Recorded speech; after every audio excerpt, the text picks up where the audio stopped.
در واقع تاجیکستان عزیز سرزمینی هست که هر یک گوشه آن تاریخی به خود خاص دارد. موضع‌های دلکش و تماشاباب، دلربای و مفتون کننده‌اش حد و کنار ندارند. 44 چشمه یکی از موضع‌های تاریخی و زیبای و نظرآبای تاجیکستان عزیز به حساب رفته در ناحیه ناصر خسرو جایگیر است. این گوشه خردککی دیار نهایت زیبای و تماشایش تاثیر بخش است. از هر یک گوشه این مکان از زیر زمین آب می‌بارد. آب‌های مصفا، دوابخش و خنک و آشامیدنی.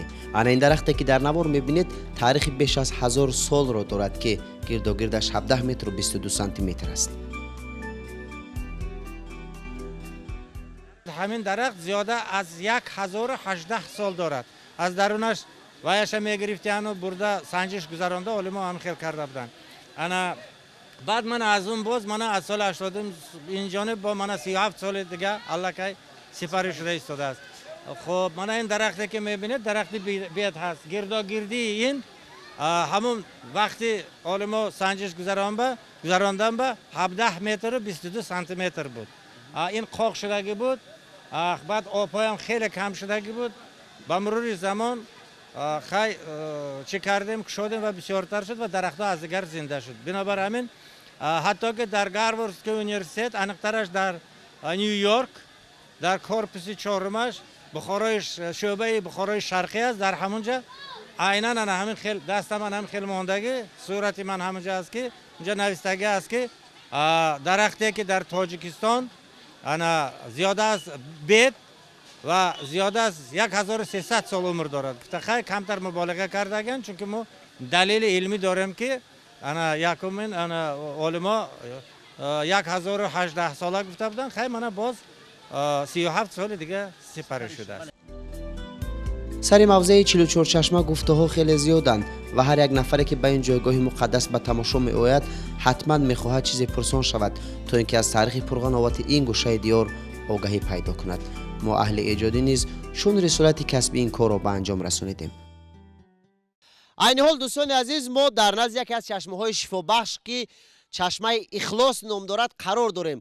واقعا هم طبیعت این سرزمین خیلی گرم است ولی چون آب‌های مصفا اینجا جاری هستند سلقین می شود و انسان کم کم راحت میکند و باید بگیم که همین گونه چشمه ها شمارش 44 تا است که هر کدام نام های معین دارد. خب یک کمی نامبر میکنیم چشمه موین، چشمه اخلاص، چشمه که برای توبت گوش و بینی ایشین همین گونه شماره 44 چشمه هست که هر یک کدام برای هر یک درد دوا بخشنده است و بهوده این مکان این سرزمین 44 چشمه نام نگرفته است.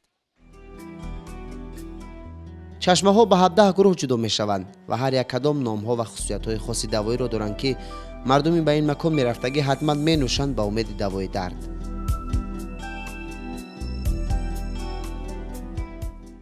همین چشمه 17 گروه هستند. من یکم گروه 3 چشمه گفتم چشمه موین میگن. اون مردمی که کوکل های فرزندانشون اینجا بوی میکنن این یک سنت ملی یگان این دین به یا چی به علاقه ندارد. چون که در سرش یکی از درخت کهن‌ترین جهان هست. بنابر همین من این دیدم گروه چشمه ها این چشمه خون بینی میگوید. این مردمی که از بینیشون خون میبید تا حاضر هم استفاده میبرن. این دو چشمه هست. سوم گروه چشمه انا من بچه ها استفاده چشمه انا این چشمه از 4 چشمه عبارت که این مردمی که خنک زده هستند برای خنک زدگان بسیار فایده میکنه.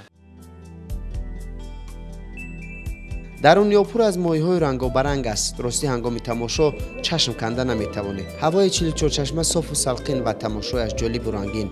ولی یک چیز ما رو وادار ساخت که باز هم پرسان شویم. استعمال ماهی‌های همین آب چه خصوصیت دارند که ممکن نبوده است استعمالش؟ که در اینجا 5 نمود ماهی ها هست که یک نمود همین ماهی ها گل ماهی همین 44 چشمه هست که از تماما از تخم‌های خودشان پیدا می‌شوند و در علاهده چشمه ها وای میکنن زندگی میکنن. بنابر همین انا همون ماهیایی که 4 نموده که به اینجا تخمشان غلطیده زیاد شدگی است و خوردن یگان چیزی ندارد. باز یک بار دیگه تکرار هم باشد عالمان الله که سنجش کردگن و چی سبب اساسی همون چی که هم ماهی سیاه گل سیاه دارد و من مایده مایده اکا هستن، نه بالاتر از 15-20 سانتی متر هستن. همین ماهی همین 44 چشمه است که در ترکیب این آب که نقره هست یا اینکه سیل برش میگن به زبان یونانی، ما از تبلیغ منزله میدونیم که نقره از 92 گراد زیاد گرم کنید الکی وای زهر می شود. انا اینقدر فرقیت داره. برای همین سالهای آخر حتی که واقعی شده است که یک عائله سه کس 2 ماه قبل 2 ماه کلان قبل همون چی شدگیانو کسل شدن قسقه. همین خیل اگر این خیل گیریم یگان با فکرم از روی علمی یگان جایی چیش نیست، لیکن سببش همین است.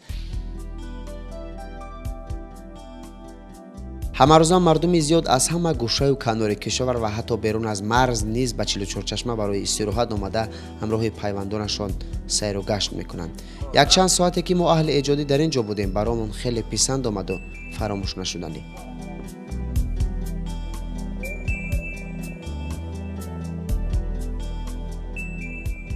عموما از تمام قطعه های ریسپوبلیکا میبین، حتی که از بدخشان میبین، پیشترها رها شد بود از قرقیزستان، قزاقستان و ازبکستان می آمد. حتی اینجا هفته ها ایستاده بعد همین بعضی چیزهای فرهنگی گذرانده می رفتن.